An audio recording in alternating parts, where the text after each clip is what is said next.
province du Lualaba, c'est une jeune province, comme tant d'autres, issue du programme de découpage prévu par la Constitution de notre pays.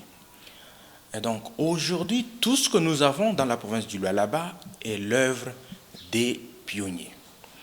Et l'œuvre des pionniers n'a jamais été une œuvre parfaite. Les pionniers se débattent de toutes leurs forces pour donner la configuration d'une province à cette jeune province du Lualaba. Dans une jeune province, tout est à mettre en place. Les institutions, afin d'implémenter un programme qui répond aux attentes de la population. Les Lualaba aujourd'hui s'affichent comme une meilleure école ou le meilleur élève parmi tant de provinces. Ceci grâce au leadership éclairé de son gouverneur, Richard Miege-Manguez-Mons, et son équipe, qui a compris qu'il faudra, la première des choses, mettre en place des institutions. Et cette mise en place des institutions s'est fait progressivement. D'où, aujourd'hui, on ne peut pas prétendre dire que tout est au summum, mais tout est en train d'y aller ou d'être mis en place. Un programme ambitieux a été mis en place, le programme quinquennal de développement. Parce qu'aujourd'hui, on ne peut pas prétendre à un développement sans rentrer dans les cadres programmatiques des actions gouvernementales, des actions des institutions en province.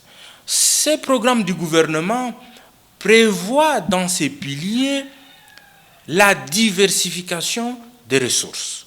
Certes, la province est à vocation minière, mais le gouverneur Richard Miege-Manguez-Mons a compris qu'il faut penser à l'après-mine.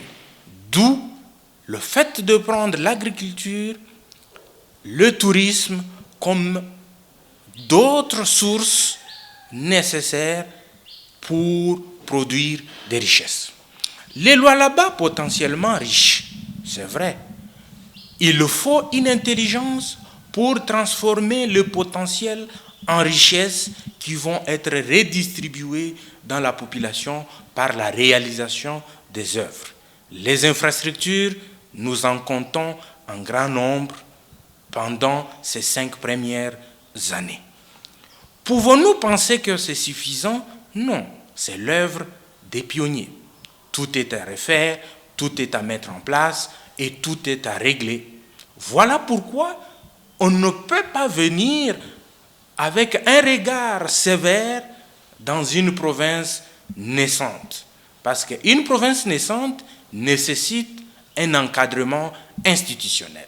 Une province naissante nécessite l'accompagnement des administrés. Chercher la perfection dans l'œuvre des pionniers, c'est avoir un mauvais plan. C'est vouloir nuire. Nous y sommes.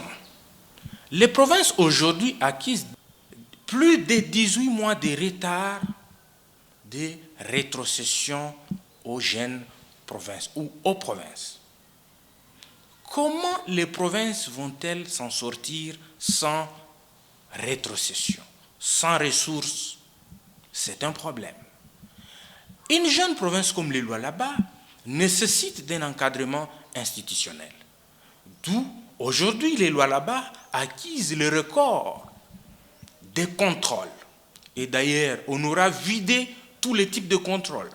Nous avons, selon la LOFIP, le contrôle administratif, dans lequel nous trouvons IGF.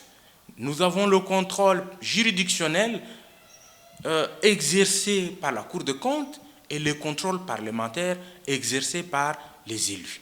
Tous les 3 types de contrôles se signalent dans cette jeune province d'à peine 5 ans. C'est quoi l'objectif d'un contrôle?